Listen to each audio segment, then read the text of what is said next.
امریکہ میں صحت عامہ کے نگران ادارے سینٹر فار ڈیزیز کنٹرول نے خبردار کیا ہے کہ کرونا وبا کے پیش نظر دسمبر، جنوری اور فروری امریکہ کے لیے نہایت مشکل ہوں گے۔ CDC کا کہنا ہے کہ موسم کی شدت کے ساتھ ہی کرونا وائرس کیسز میں بھی اضافہ ہوگا، جس سے لامحالہ اسپتالوں پر مزید بوجھ پڑے گا۔ CDC کے ڈائریکٹر رابرٹ ریڈ فیلڈ نے بدھ کو امریکی چیمبر آف کامرس فاؤنڈیشن کے زیر اہتمام ایک ورچوئل کانفرنس سے خطاب کرتے ہوئے کہا کہ یہ حقیقت ہے کہ دسمبر، جنوری اور فروری بہت مشکل وقت ہوگا۔ میرا یہ واقعی خیال ہے کہ یہ ہماری صحت عامہ کی تاریخ میں مشکل ترین وقت ہوگا۔ ریڈ فیلڈ کا کہنا ہے کہ موجودہ کرونا وائرس کے کیسز میں اضافہ گزشتہ لہر سے بہت زیادہ ہے۔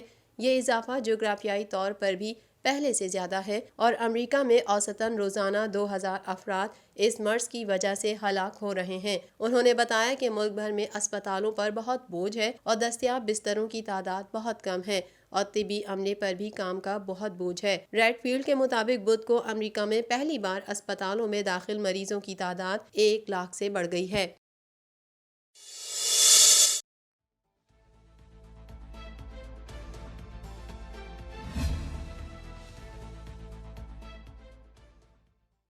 امریکہ کی دواساز کمپنی موڈرانا نے آئندہ برس کی ابتدائی سہ ماہی میں کرونا کی 10 سے 12.5 کروڑ خوراکیں فراہم کرنے کی منصوبہ بندی کر لی ہے۔ تاہم ویکسین کی فراہمی سے قبل کمپنی کو امریکی ریگولیٹر کی منظوری درکار ہے۔ موڈرانا کو توقع ہے کہ اس کی تیار کردہ 2 کروڑ کورونا ویکسین رواں ماہ کے اختتام تک امریکہ میں دستیاب ہوں گی۔ میساچوسٹس کے شہر کیمبرج میں قائم کمپنی موڈرانا نے جمعرات کو ایک بیان میں کہا ہے کہ 8 کروڑ 50 لاکھ سے 10 کروڑ ڈوزز امریکہ میں تقسیم کی جائیں گی، جبکہ باقی دنیا کو 1 کروڑ 50 لاکھ سے 2 کروڑ 50 لاکھ کے درمیان ڈوزز برآمد ہوں گی۔ امریکہ کی فوڈ اینڈ ڈرگ ایڈمنسٹریشن کی مشاورتی کمیٹی 17 دسمبر کو موڈرانا کی ویکسین کا جائزہ لے گی۔ امکان ظاہر کیا جا رہا ہے کہ FDA سے منظوری کے بعد ویکسین کی فراہمی شروع کی جا سکتی ہے۔ FDA کی مشاورتی کمیٹی کا 10 دسمبر کو بھی ایک اجلاس ہوگا جس میں امریکی دواساز کمپنی فائزر اور جرمن کمپنی بائیو این ٹیک کی مشترکہ طور پر تیار کردہ ویکسین کا بھی جائزہ لیا جائے گا۔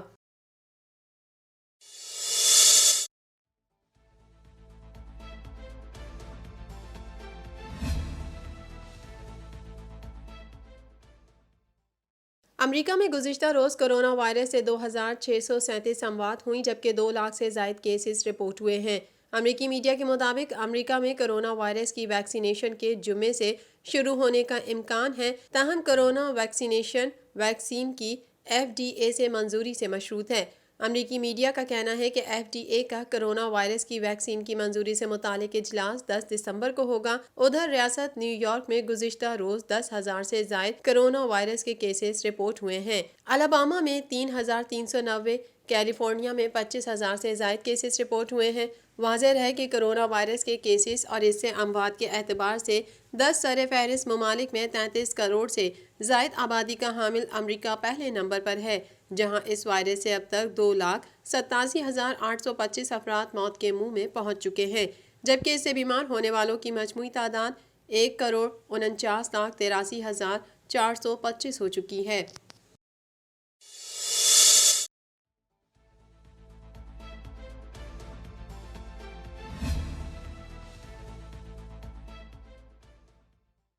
امریکی عدالتوں نے صدر ڈونلڈ ٹرمپ اور ان کے حامیوں کی جانب سے صدارتی انتخابات کے نتائج کو تبدیل کرنے کی کوشش کو ناکام بنا دیا ہے۔ بین الاقوامی میڈیا رپورٹ کے مطابق موجودہ امریکی صدر ڈونلڈ ٹرمپ کو اس وقت بڑا دھچکا لگا جب امریکہ کی 4 مختلف عدالتوں نے صدارتی انتخابات کے نتائج کو تبدیل کرانے کی کوششوں پر فل اسٹاپ لگا دیا۔ نیواڈا کی ضلعی جج جیمز رسل نے دوران سماعت ریمارکس دیے کہ صدارتی انتخابات کے نتائج کو چیلنج کرنے والا پورا معاملہ مکمل طور پر خارج کر دیا گیا ہے، کیونکہ ٹرمپ انتخابات کے نتائج کے خلاف قابل اعتماد اور متعلقہ ثبوت فراہم کرنے میں ناکام رہے ہیں۔ مشیگن کی عدالت نے بھی صدر ٹرمپ کی اپیل خارج کرتے ہوئے کہا کہ اگر ٹرمپ کو انتخابات کی دھاندلی پر تشویش ہے تو انہیں ریاستی قانون کے مطابق کام کرنا چاہیے تھا، جو انہوں نے نہیں کیا۔ اس کے علاوہ جارجیا میں 11ویں سرکٹ کورٹ آف اپیلس نے بھی ٹرمپ کی اپیل مسترد کر دی۔ صدر ڈونلڈ ٹرمپ اور ان کی قانونی ٹیم نے حقیقت میں یہ دعویٰ کیا تھا کہ ڈومینین ووٹنگ مشینوں کو ڈیموکریٹک امیدوار جو بائیڈن کے حق میں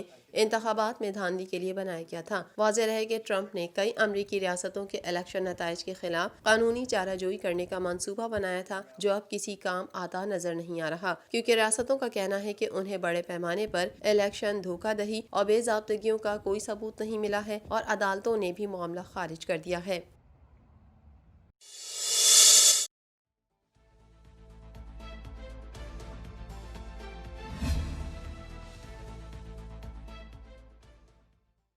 بھارت میں زرعی اصلاحات اور قوانین کے خلاف کسانوں کا احتجاج 10ویں روز بھی جاری رہا۔ کسانوں کے حق میں بیان دینے پر بھارت کینیڈین وزیر اعظم کے بیان پر تلملا اٹھا۔ جسٹن ٹروڈو کے بیان کو بھارتی معاملات میں مداخلت قرار دے دیا۔ دلی نے کینیڈا کے ہائی کمشنر کو طلب کر کے احتجاج ریکارڈ کرایا۔ بھارت سمیت آسٹریلیا اور برطانیہ میں بھی کسانوں کے حق میں آوازیں اٹھنے لگیں۔ سابق وزیر اعلیٰ پنجاب پرکاش سنگھ بادل اور 30 کھلاڑیوں نے قومی ایوارڈ واپس کرنے کا اعلان کر دیا۔ برطانوی اراکین پارلیمنٹ بھی بھارتی کسانوں کی حمایت میں سامنے آ گئے ہیں۔ بھارتی اخبار کے مطابق مختلف سیاسی جماعتوں سے تعلق رکھنے والے 36 برطانوی ارکان پارلیمان نے بھارت میں زرعی اصلاحات کے خلاف احتجاج کرنے والے کسانوں کی حمایت کرتے ہوئے سیکرٹری خارجہ سے یہ معاملہ وزیر اعظم نریندر مودی کے سامنے اٹھانے پر زور دیا ہے۔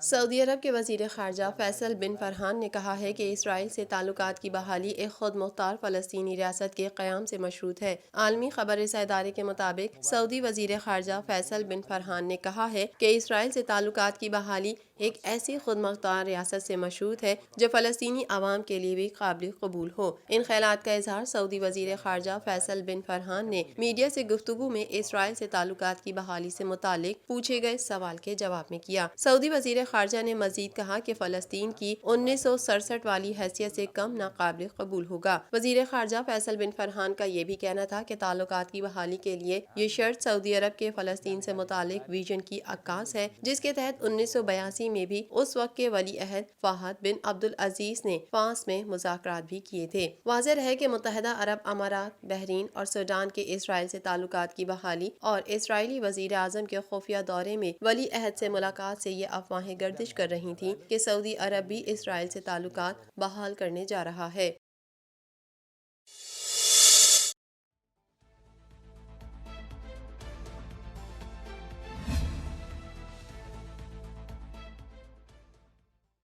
جیمز بانڈ ایسا نام ہے جس کا علم لگ بھگ ہر ایک کو ہے اور اب تک اس سیریز کی 24 فلمیں ریلیز ہو چکی ہیں۔ 007 فرنچائز کا آغاز سین کانری کی فلم ڈاکٹر نو سے ہوا تھا اور آخری فلم 2015 میں اسپیکٹر کے نام سے ریلیز ہوئی تھی۔ اب صارفین یوٹیوب پر لگ بھگ سب فلموں کو دیکھ سکتے ہیں، بس ڈینیل گریگ کی 4 فلمیں اس آفر میں شامل نہیں۔ جیمز بانڈ سیریز کے اسٹوڈیو MGM کے یوٹیوب پیج میں یہ آفر کی جا رہی ہے اور مداح سین کانری، روجر مور، جارج لیزنبی، پائرس برانسن میں سے فیصلہ کر سکتے ہیں کون سب سے بہترین یا بدترین جیمز بانڈ رہا۔ مجموعی طور پر یہ کردار 6 مختلف اداکاروں نے ادا کیا اور پہلی فلم 1962 میں ڈاکٹر نو کے نام سے ریلیز ہوئی تھی۔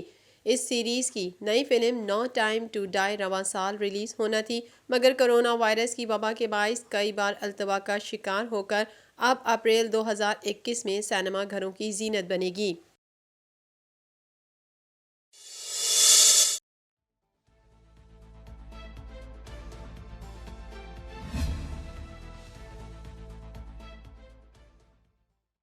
اداکارہ ماورا حسین نے کہا ہے کہ ایک وقت تھا کہ وہ سوشل میڈیا پر ہونے والی ٹرولنگ اور تنقید سے اتنی دل برداشتہ ہو گئی تھیں کہ اداکاری اور ملک دونوں چھوڑنے کا فیصلہ کر لیا تھا۔ موجودہ دور میں فنکاروں کی کامیابی کا پیمانہ ان کی اداکاری سے زیادہ سوشل میڈیا فالوورز سے لگایا جاتا ہے۔ جس اداکار کے social media platform Instagram پر سب سے زیادہ فالوورز ہوتے ہیں اسے سب سے زیادہ کامیاب تصور کیا جاتا ہے، اور اس ریس میں آج پاکستان کا تقریباً ہر فنکار شامل ہو چکا ہے۔ آج سے چند سال قبل ایسا نہیں تھا، بلکہ 5 سال پہلے تو فنکاروں کو معلوم بھی نہ تھا کہ انسٹاگرام کس ایپ کا نام ہے۔ اداکارہ ماورا حسین کا شمار ان فنکاروں میں ہوتا ہے جنہوں نے سب سے پہلے انسٹاگرام پر اکاؤنٹ بنایا اور خوب مقبول ہوئیں، لیکن اس مقبولیت کے ساتھ انہیں سوشل میڈیا پر بھی بے حد تنقید برداشت کرنی پڑی۔ مابرہ حسین کے حال میں دیے گئے ایک انٹرویو کی ویڈیو سوشل میڈیا پر وائرل ہو رہی ہے، جس میں وہ شو کی میزبان میرا سیٹھی کو بتاتی ہوئی نظر آ رہی ہیں کہ ابتدا میں کس طرح سوشل میڈیا پر ہونے والی تنقید سے گھبرا کر وہ ڈپریشن میں چلی گئی تھیں۔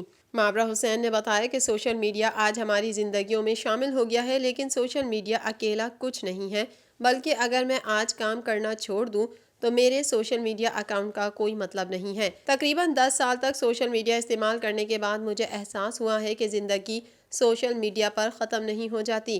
مابرہ حسین نے سوشل میڈیا پر تنقید کے حوالے سے بات کرتے ہوئے کہا کہ اب انہیں یہ سب ہینڈل کرنا آ گیا ہے، لیکن شروع میں تنقید سننا بہت مشکل تھا۔